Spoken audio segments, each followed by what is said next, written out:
नमस्कार दोस्तों, जय हिंद जय भारत। स्वागत है आप सभी का। चलिए दोस्तों, आज का सेशन स्टार्ट करते हैं। आज के इस सेशन में हम डिस्कस करेंगे स्पेशल आर्मी अग्निवीर के लिए मैथ्स का प्रैक्टिस सेट। जी हाँ दोस्तों, इस प्रैक्टिस सेट के अंदर हम डिस्कस करने वाले हैं 15 क्वेश्चन सेम उसी पैटर्न पर जिस पैटर्न पर आर्मी के ओरिजिनल पेपर में मैथ्स के क्वेश्चन पूछे जाते हैं। तो अगर आप भी आर्मी की तैयारी कर रहे हैं तो इन 15 क्वेश्चन में से अगर 12 प्लस का स्कोर आप कर पाते हैं तो 2024 में आपके बहुत ही चांसेस सिलेक्ट होने के। चलिए स्टार्ट करते हैं आज का ये सेशन। क्वेश्चन नंबर 1 आपके सामने है। बहुत ही शानदार लाजवाब क्वेश्चन मैं आपके लिए लेकर आया हूं। इंडियन आर्मी के ओरिजिनल पेपर में जिस लेवल के क्वेश्चन पूछे हैं सेम उसी पैटर्न पर। क्वेश्चन नंबर 1 आपसे पूछा है, यदि किसी संख्या का 18% 720 है तो उस संख्या का 81% क्या होगा। क्वेश्चन क्या दे रखा है, यदि किसी संख्या का 18% 720 है तो उस संख्या का 81% क्या होगा। बिल्कुल 10 सेकंड का क्वेश्चन है। आपको दे रखा है, देखिए 18% का मान कितना दे रखा है, 18% आपको दे रखा है 720। अगर मैं आपसे पूछूं कि 1% का मान क्या होगा, तो ये आप देख रहे हैं 18% का है। 1% का मान निकालना हो तो क्या कर देंगे, 720/18 कर देंगे। अब ये आ गया 1% का मान। हमसे क्वेश्चन में क्या पूछा है, 81% का मान। तो 81% का मान निकालना हो तो क्या कर देंगे, ये 1% का मान है, 81 का निकालने के लिए 81 से गुणा कर देंगे। अब काट पीट दे, आपका आंसर आ जाएगा। 18 की टेबल से काट दिया, 18 चौके 72 और 1 0। 81 को 40 से गुणा करना है, 81 को 40 से गुणा करना है तो 4 एकम 4 और 4 8 32 और 1 0 आ जाएगा। 3240 आपका आंसर आ जाएगा। ऑप्शन सी इस क्वेश्चन का राइट आंसर रहेगा। 18% का मान 720 है तो 1% का निकाल दिया। 81% का हमसे पूछा था इसलिए 81 से गुणा कर दिया। चलते हैं नेक्स्ट क्वेश्चन पर। Question number 2। क्वेश्चन नंबर 2 बहुत ही शानदार क्वेश्चन आपके सामने है। बहुत ही आसान सा क्वेश्चन है कि एक मिश्रण में दूध और पानी का अनुपात 3:1 है। इस मिश्रण में दूध का प्रतिशत कितना है। आपसे क्या पूछा है, दूध का प्रतिशत पूछा है। तो पहले देखिए, कोई मिश्रण है जिसमें दूध और पानी का अनुपात है, कितना है, दूध और पानी का अनुपात आपको दे रखा है। कितना दे रखा है, दूध का अनुपात दे रखा है 3 और पानी का अनुपात दे रखा है 1। कोई दिक्कत नहीं यहां तक। अगर मैं आपसे पूछूं कि भाई कुल कितने यूनिट है, जो मिश्रण है वो कुल कितना यूनिट है, तो आप देखोगे सर 3 यूनिट तो है दूध और 1 यूनिट है पानी, तो टोटल कितने अनुपात हो गए, टोटल कितने यूनिट हो गए, टोटल हो गए 4। अब आपसे किसका प्रतिशत पूछा, दूध का प्रतिशत। तो दूध यूनिट में अनुपात में कितना, 3 है, 3 यूनिट है, 3 अनुपात है और टोटल कितना यूनिट है, 4 है। तो 3/4 और प्रतिशत में बदलना है इसलिए 100 से गुणा कर देंगे। अब काट दें, 4 की टेबल से 100 को काट दिया 25 बार और 25 को 3 से गुणा कर दिया, 25 दिया 75% आपका आंसर आ जाएगा। चलिए एक बार इस क्वेश्चन को मैं रिपीट कर देता हूं। देखिए क्वेश्चन में दूध और पानी का अनुपात दे रखा था 3:1। तो दूध का अनुपात 3, पानी का अनुपात 1। अगर मैं कुल अनुपात की बात करूं तो 3 और 1 कितना हो गया, 4।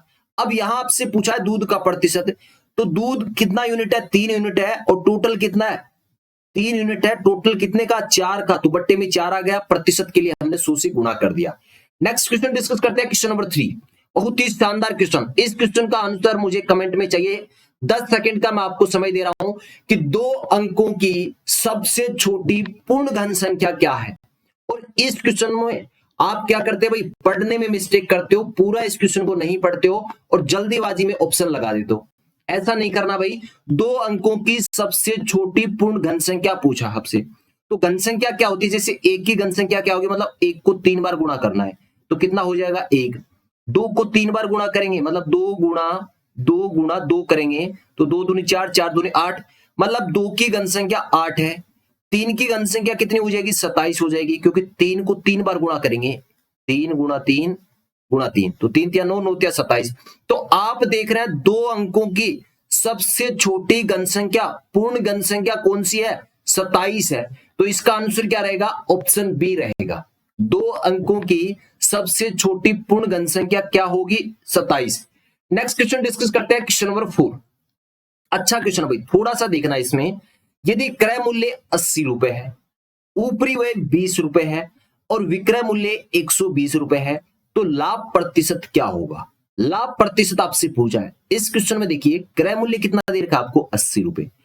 इसके आगे क्या दे रखा है, ऊपरी वही 20 रुपए, मतलब उस वस्तु के ऊपर लग गए, अलग खर्चा हो गया, हो सकता है किराया हो गया उसको ले जाने का, या हो सकता है कि उसमें कोई टूट फूट हो उसको ठीक करवाया हो, मतलब उस चीज के ऊपर खर्च किए कितने, 20 रुपए। तो हमेशा ध्यान रखना है कि जो उस वस्तु के ऊपर कोई भी खर्चा होता है लाने ले जाने में या उसको ठीक करवाने में, तो वो हमेशा क्रय मूल्य में जुड़ता है। तो 80 रुपए क्रय मूल्य था, 20 ये जुड़ जाएंगे, तो क्रय मूल्य कितना हो गया, क्रय मूल्य हो गया 100 रुपए। क्रय मूल्य मतलब खरीदा 100 में, और विक्रय मूल्य मतलब बेचना, तो बेचा कितने में, 120 में। भाई आपने 100 रुपए में खरीदा और कितने में बेच दिया, 120 में। तो यहां पर आप देख रहे हैं लाभ हुआ कितने रुपए का, 20 रुपए का लाभ हुआ है। कितने का, 20 रुपए का। लेकिन यहां तो आपसे पूछा है लाभ प्रतिशत बताओ, तो 20 रुपए का लाभ किस पर, 100 पर, और प्रतिशत में बदलने के लिए 100 से गुणा कर देंगे। अब काट दें, आपका आंसर आ जाएगा 20%। तो लाभ प्रतिशत कितना हुआ, 20%। ऐसे क्वेश्चन में आपको सिर्फ ये ध्यान रखना है कि जो किसी वस्तु के ऊपर कोई भी खर्च होता है तो वो क्रय मूल्य में जुड़ता है। तो क्रय मूल्य पहले 80 था, 20 और जोड़ दिए, क्रय मूल्य कितना हो गया, 100 रुपए हो गया। नेक्स्ट क्वेश्चन हमारे सामने है क्वेश्चन नंबर 5। क्वेश्चन नंबर 5 आपसे पूछा है कि कांसे में तांबे और जस्ते का अनुपात 13:7 है। कि कोई कांसा है, कोई वस्तु मान लीजिए कांसे की है, और उस वस्तु के अंदर तांबे और जस्ते का जो अनुपात है वो कितना है, 13:7 है। अब आपको दे रखा है कि 100 किग्रा कांसे में कितना जस्ता होगा। आसान क्वेश्चन है, थोड़ा सा समझिए। कि मान लीजिए कांसा है, कोई वस्तु है कांसे की, इसके अंदर आपको दे रखा है कि एक का तांबा और दूसरा क्या है, जस्ता।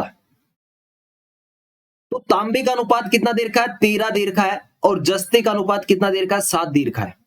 तांबा उसके अंदर 13 यूनिट है, तो जस्ता कितना होगा, 7 यूनिट होगा, कोई दिक्कत नहीं। अब दे रखा है कि कोई 100 केजी कांसा है, 100 केजी कांसा है, उसमें आपको क्या बताना है, जस्ता बताना है। तो 100 केजी कांसे में टोटल देखिए तांबा और जस्ता टोटल कितना है, 13 और 7 20, मतलब 20 अनुपात का मान, मतलब 100 केजी कांसा है, 13 तांबा है, 7 इसमें जस्ता है, तो टोटल कितने यूनिट हो गए, टोटल कितना अनुपात हो गया, 20 अनुपात। मतलब 20 अनुपात का मान ही क्या है, 100 केजी है। अगर मैं आपसे पूछूं कि 1 अनुपात का मान, तो आप कहोगे 100/20 कर दें, कोई दिक्कत नहीं।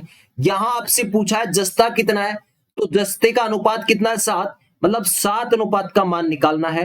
तो यहां से 1 अनुपात का मान कितना आ गया, 100 में 20 का भाग देंगे, 5 आ गया, और 7 का निकालना है तो 5 को 7 से गुणा कर दें, कितना आ जाएगा, 35 आ जाएगा। ऑप्शन सी इस क्वेश्चन का राइट आंसर रहेगा। Next question, question number 6। Question number 6 आपसे पूछा है यदि 2a बराबर 3b तथा 3b बराबर 2c हो तो a अनुपात b अनुपात c क्या होगा। देखिए सबसे पहले देखिए आपको क्या दे रखा है, 2a बराबर 3b दे रखा है। यहां से हम क्या निकालेंगे, a अनुपात b निकालेंगे। देखिए 2a मतलब 2 गुणा a है, 3b मतलब 3 गुणा b है। तो a अनुपात b निकालना हो, a अनुपात b निकालना है हमें, तो इसका मतलब ही क्या है, a/b निकालना है। तो देखिए इस b को इस तरफ लेकर जाएंगे तो ये गुणा में है, इस तरफ जाएगी तो भाग में चली जाएगी, तो a बट्टा क्या हो गया, b हो गया। बराबर क्या बच गया, a/b बराबर क्या हो जाएगा, इस तरफ 3 बच गया, और ये 2 को इस तरफ लेकर आएंगे तो ये भाग में आ गया। तो a अनुपात b यहां से कितना आ गया, a अनुपात b आ गया 3:2। सेम हम क्या करेंगे, यहां से b अनुपात c निकालेंगे। तो आपको पता है b/c निकालना है, तो इस c को क्या कर देंगे, इस तरफ भाग में ले आएंगे, तो b/c हो गया। बराबर आगे क्या बच गया, 2, और इस 3 को आगे ले जाएंगे तो भाग में चला जाएगा, 2/3। मतलब b अनुपात c क्या हो गया, 2:3 हो गया, कोई दिक्कत नहीं। अब हमें क्या निकालना है, a अनुपात b अनुपात c निकालना है। तो क्या कर लें, a b और c तीनों को अरेंज कर लें। अब देखिए पहले अनुपात क्या है, a अनुपात b, तो a का अनुपात कितना है, 3, तो a के नीचे 3 लिख दे। b का अनुपात कितना है, 2, तो b के नीचे लिखते 2। अब आ जाए दूसरी लाइन में, यहां पर देखिए b अनुपात c दे रखा है, b का अनुपात कितना है, 2, तो b के नीचे लिखते 2, और c का अनुपात कितना है, 3 है, तो c के नीचे क्या लिखते, 3। अब देखिए खाली जगह ये पड़ी है, एक खाली जगह ये, इस खाली जगह पर आएगा ये पड़ोसी कौन है, 2, तो यहां पर 2 आ जाएगा। यहां पर खाली जगह ये पड़ोसी कौन है, 2, ऊपर वाले को नहीं लेना है, बराबर वाले को लेना है। अब देखिए यहां 2 को मैंने काट दो, कोई दिक्कत नहीं, इनको गुणा कर दो, तो यहाँ 3 गुणा 1 3 हो जाएगा, 2 को 1 से गुणा करेंगे 2 हो जाएगा, और यहां पर 3 हो जाएगा। 3:2:3 आपका आंसर रहेगा। ऑप्शन ए इस क्वेश्चन का राइट आंसर रहेगा, 3:2:3। ठीक है, नेक्स्ट क्वेश्चन डिस्कस करते हैं, क्वेश्चन नंबर 6। इस क्वेश्चन को एक बार रिपीट करूं क्या? देखिए यहां पर 2a बराबर 3 भी था, यहां से हमने क्या निकाल दिया, a अनुपात b निकाल दिया, यहां से हमने क्या निकाला, b अनुपात c निकाल दिया और इसमें रख दिया, आपका आंसर आ गया। चलिए नेक्स्ट क्वेश्चन डिस्कस करते हैं, क्वेश्चन नंबर 7। क्वेश्चन नंबर 7 बहुत ही अच्छा क्वेश्चन है, मोस्ट इंपोर्टेंट क्वेश्चन मान सकते हैं, ऐसा क्वेश्चन कई बार आपके पेपर में पूछा गया है। यदि 4 बच्चों की औसत आयु 12 वर्ष है, 4 बच्चों की औसत आयु 12 वर्ष है तथा इन बच्चों और इनके पिता की औसत आयु 20 वर्ष है, पिता की आयु कितनी होगी? थोड़ा सा बेसिक जान लें। जब भी आपको औसत दिया हो और संख्या दिया हो, कुल निकालना हो, जैसे यहां देखिए 4 बच्चों की औसत आयु 12 है, मैं आपसे पूछूं कि भाई 4 बच्चों की कुल आयु कितनी है, तो जब भी आपको कुल निकालना हो, जब भी आपको कुल निकालना हो तो क्या करना है, औसत को गुणा करना है किससे, संख्या से। औसत को गुणा करना है किससे, संख्या से।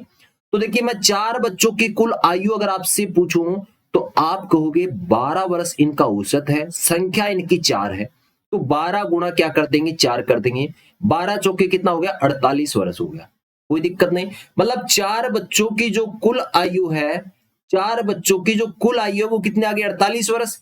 अब आगे देखिए क्वेश्चन में, इन बच्चों और इनके पिता की औसत आयु 20 वर्ष है, तो ये बच्चे कितने हैं, 4 और 1 हो गए पिताजी, मतलब संख्या कितनी होगी, 5, मतलब बच्चे और साथ में कौन है, पिताजी, तो कितने हो गए भाई, 5 हो गए ना। और औसत आयु कितना दे रखा है, 20, तो इन पांचों की आयु का कुल कितना हो जाएगा, 20 तो औसत है और संख्या है 5, कितना हो गया, 100 वर्ष हो गया। तो आप देख रहे हैं 4 बच्चों की कुल आयु कितनी है, 48 वर्ष है, और जैसे ही पिताजी की शामिल करते हैं हम 100 वर्ष हो जाती है, तो क्या कर देंगे, 100 में से 48 माइनस कर देंगे तो पिताजी क्या आ जाएगी, 100 में से 48 माइनस करेंगे तो कितना आ जाएगा, 52 वर्ष आ जाएगा। कितना आ जाएगा, 52 वर्ष। ये आपका आंसर है ऑप्शन ए।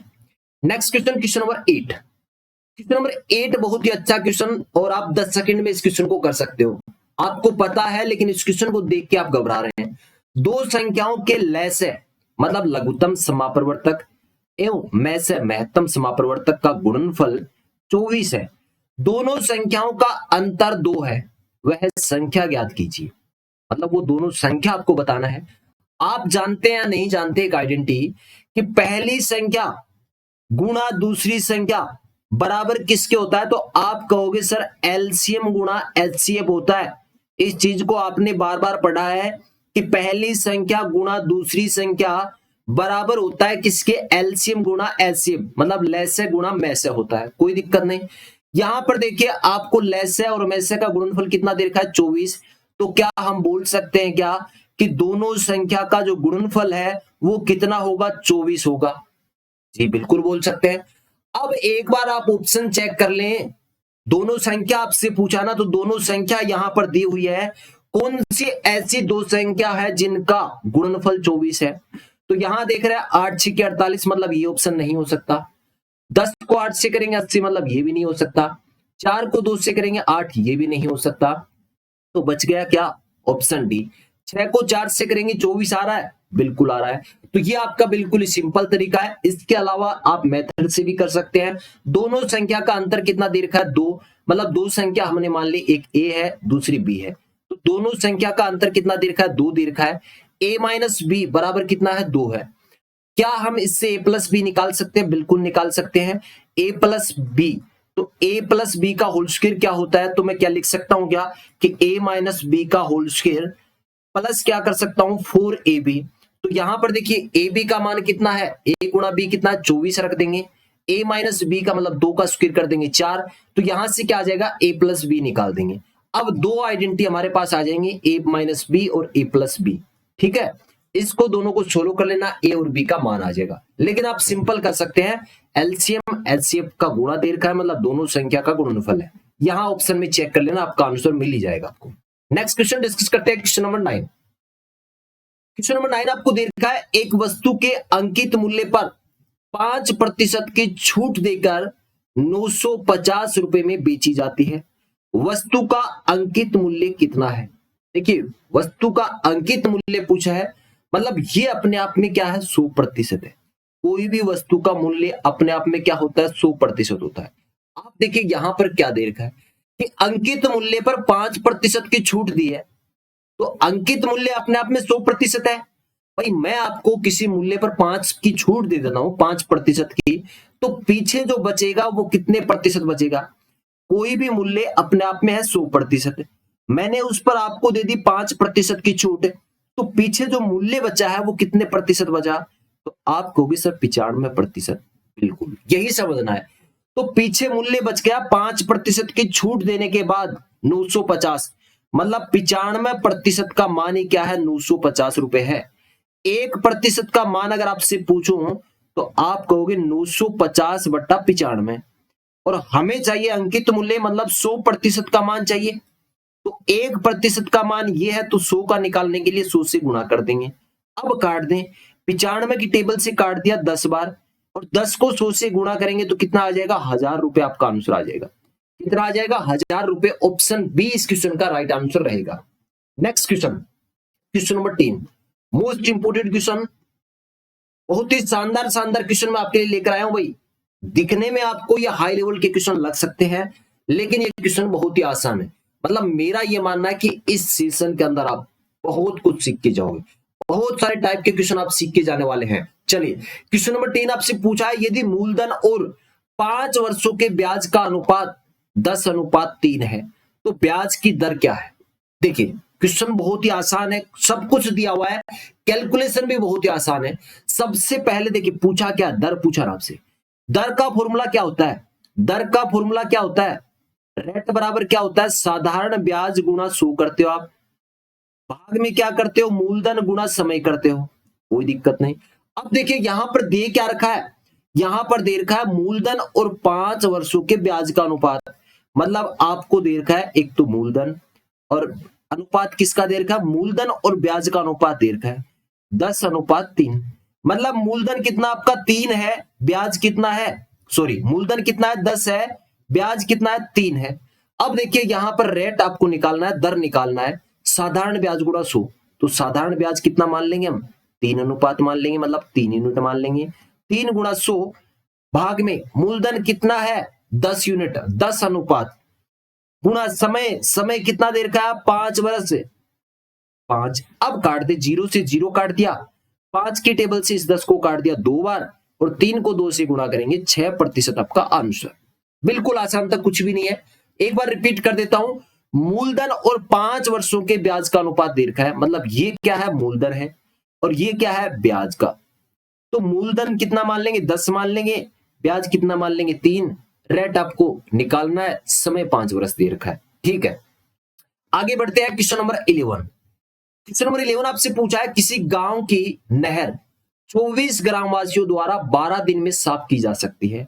बताओ उसी नहर को 36 ग्रामवासी कितने दिन में साफ करेंगे? तो एक कंसेप्ट ध्यान रखना आपको, M1 D1 बराबर M2 D2। एक तो ये रख सकते हो, और सिंपल तरीके से भी इसको उड़ा सकते हो, कोई दिक्कत नहीं। M1 का मतलब पहले जितने आदमी थे, D1 का मतलब पहले जितने दिन थे, M2 का मतलब बाद में जितने आदमी लगाए हैं वो, और D2 का मतलब बाद में जो समय लगा है। तो यहां पर देख रहे हैं 24 ग्रामवासी, मतलब ये क्या है? M1 है। पहले आदमी कितने थे? 24 थे। समय कितना लग रहा था? D1 मतलब 12 दिन का। फिर आदमी कितने हो गए? 36 हो गए। हमें क्या निकालना है? कितने दिन में साफ करेंगे, मतलब D2 निकालना है। तो M1 कितना है? 24 है, गुणा D1 कितना है? 12 है, बराबर M2 कितना है? 36 है, और हमें निकालना है D2। तो D2 निकालना है, इस 36 ये गुणा में है, इस तरफ जाएंगे तो भाग में, मतलब यहां से इसको काट दें, यहां पर लिख दें भाग में। अब काट पीट दें, तो 12 की टेबल से काट देंगे, 12 तिया 36, और 24 में 3 का भाग लगाएंगे, 8 दिन आपका आंसर आ जाएगा। ठीक है, कोई दिक्कत नहीं। 24 ग्रामवासी 12 दिन में करते हैं, 24 आदमी है, ये 12 दिन में करते हैं। मैं आपसे पूछूं भाई, एक आदमी को लगाएंगे तो कितना समय लगेगा? तो आप कहोगे पहले 12 दिन का समय लग रहा था, आदमी 24 थे, एक से करवाएंगे तो 24 गुना समय लगेगा। अब कितने आगे? 36 आगे ना, तो 36 से करवाएंगे तो ये समय 36 भागों में बढ़ जाएगा। काट पीट दे, यही आंसर आएगा। चलिए नेक्स्ट क्वेश्चन हमारे सामने, क्वेश्चन नंबर 12। क्वेश्चन आपको दे रखा है, एक आदमी 250 मीटर चौड़ी सड़क 75 सेकंड में पार कर लेता है। उस आदमी की चाल कितने किलोमीटर प्रति घंटा है? यहां पर आपसे चाल पूछा है किसमें, किलोमीटर प्रति घंटा में। पूछा क्या है भाई साहब, चाल पूछा है। और चाल का फॉर्मूला क्या होता है, चाल का फॉर्मूला होता है दूरी बटा समय। कोई दिक्कत नहीं, चाल का फॉर्मूला होता है दूरी बट्टा समय, कोई दिक्कत नहीं। और चाल पूछा किसमें, किलोमीटर प्रति घंटा में। अब देखते हैं 250 मीटर चौड़ी सड़क, मतलब ये क्या है, दूरी है। दूरी कितनी है, दूरी है 250 मीटर। समय कितना है, 75 सेकंड। तो आप देख रहे हैं दूरी किस में दे रखा है, मीटर में, और समय किस में दे रखा है, सेकंड में। मतलब जो चाल आएगी वो किस में आएगी, मीटर प्रति सेकंड में आएगी। लेकिन क्वेश्चन क्या बोल रहा है, किलोमीटर प्रति घंटा में बताओ। तो एक कंसेप्ट और आपको ध्यान रखना होगा। कंसेप्ट क्या है कि जब भी आपको चाल मीटर प्रति सेकंड में दिया हो, उसको कन्वर्ट करना हो किसमें, किलोमीटर प्रति घंटा में, तो क्या करना है, 18/5 से गुणा करना है। ये चाल आएगी किसमें, ये चाल आएगी मीटर प्रति सेकंड में। लेकिन क्वेश्चन बोल रहा है किलोमीटर प्रति घंटा में चाहिए, इसके लिए हम 18/5 से गुणा कर देंगे। अब काट पीटते आपका आंसर आ जाएगा। काटते हैं, 25 की टेबल से काट दिया 10 बार, और 25 दिया 75 हो गया। 3 की टेबल से 18 को काट दिया 6 बार, और इस 5 से इस 10 को काट दिया 2 बार, और 6 को 2 से गुणा करेंगे, 12 किलोमीटर प्रति घंटा आपका आंसर आ जाएगा। 12 किलोमीटर प्रति घंटा, ऑप्शन बी इस क्वेश्चन का राइट आंसर रहेगा। दो चीजें आपको ध्यान रखना है, एक तो आपको पता होना कि चाल का फॉर्मूला क्या होता है, दूरी बट्टा समय। दूसरी चीज आपको पता होना चाहिए कि जब भी चाल मीटर प्रति सेकंड में हो और उसको कन्वर्ट करना है किलोमीटर प्रति घंटा में, तो 18/5 से गुणा करेंगे। ठीक है, आगे चलते हैं। Question number 13। क्वेश्चन नंबर 13 आपसे पूछा है दो संपूरक कोण 2:3 के अनुपात में है, कोण कितने डिग्री के होंगे। भाई अगर सेशन आप सभी को अच्छा लग रहा है ना भाई, तो सेशन को अभी के अभी लाइक कर दें, और क्लास जैसे ही खत्म होती है ना, तो आर्मी की तैयारी करने वाले भाइयों को शेयर जरूर कर देना। चलिए, बहुत ही लाजवाब क्वेश्चन मैं आपके लिए लेकर आया हूं। अगर ऐसे आप 10 सेशन भी कंप्लीट कर लेते हैं ना, तो यकीन मानिए आपका स्कोर 13+ ही जाएगा मैथ्स के अंदर। चलिए, दो संपूरक कोण 2:3 के अनुपात में है, कोण कितने डिग्री के होंगे। अब आपके सामने समस्या आ गई कि ये संपूरक कोण क्या होते हैं। संपूरक कोण का मतलब होता है कि दो कोणों का योग, दो कोणों के मानों का कुल योग अगर 180 डिग्री होता है, तो उसी को क्या बोलते हैं, संपूरक कोण बोलते हैं। दो कोणों का कुल योग, लिख देता हूं, दो कोणों के माप का कुल योग 180 डिग्री हो, तो उसे क्या बोलते हैं, संपूरक कोण बोलते हैं। ठीक है, उन कोणों को क्या बोलते हैं, संपूरक कोण। मतलब हमारे सामने दो कोण हैं और उनका योग क्या है, 180 है। उनका अनुपात कितना दे रखा है, 2:3। दो कोण है, ये पहला कोण है, ये दूसरा कोण है, इनका अनुपात दे रखा है 2:3। मैं आपसे पूछूं कि अनुपात का योग कितना है, तो आप कहोगे 3 और 2 5। तो 5 अनुपात का मान कितना होगा, 180 डिग्री। एक अनुपात का मान हम निकाल सकते हैं 180/5, तो 5 दिया 15 और 3 बच के 30, 5 6 30, 36 डिग्री। एक अनुपात का मान आ गया 36 डिग्री। दो अनुपात का मान कितना हो जाएगा, 36 गुणा 2 करेंगे 72 हो गया। और 3 का कितना हो जाएगा, 36 गुणा 3 करेंगे 108 डिग्री। मतलब एक कोण है 72 डिग्री का और एक है 108 डिग्री का। ऑप्शन सी हमारा राइट आंसर रहेगा।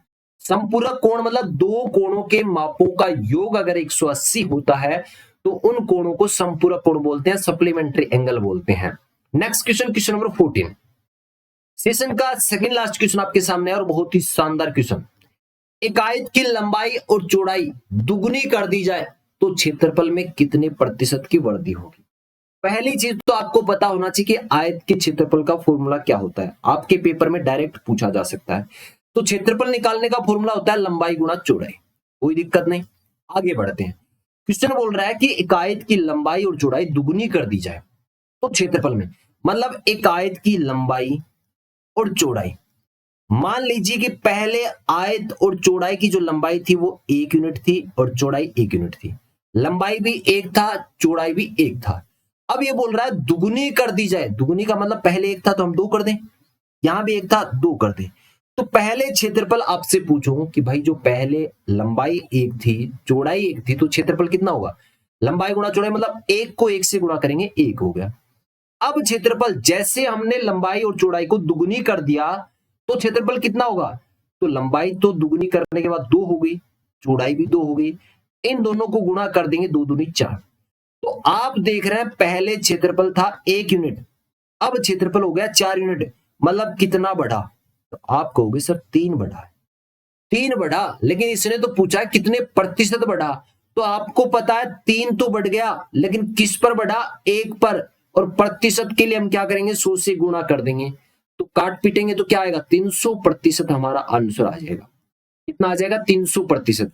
ऑप्शन सी इस क्वेश्चन का राइट आंसर रहेगा। एक बार फिर से समझाता हूं, मान लीजिए आप लंबाई को 10 मानते हो, चौड़ाई को भी 10 मानते हो, दुगुना करोगे तो कितना हो जाएगा 20 ही हो जाएगा, 20 ही हो जाएगा। इसको छोड़ो एक बार, लंबाई पहले 10 थी, दुगुनी करने पर चौड़ाई, दुगुनी करने पर 20 हो गई, चौड़ाई पहले 10 थी अब 20 हो गई, तो 10 गुणा 10 करेंगे कितना आएगा 100 आएगा, और 20 गुणा 20 करेंगे 400 आएगा।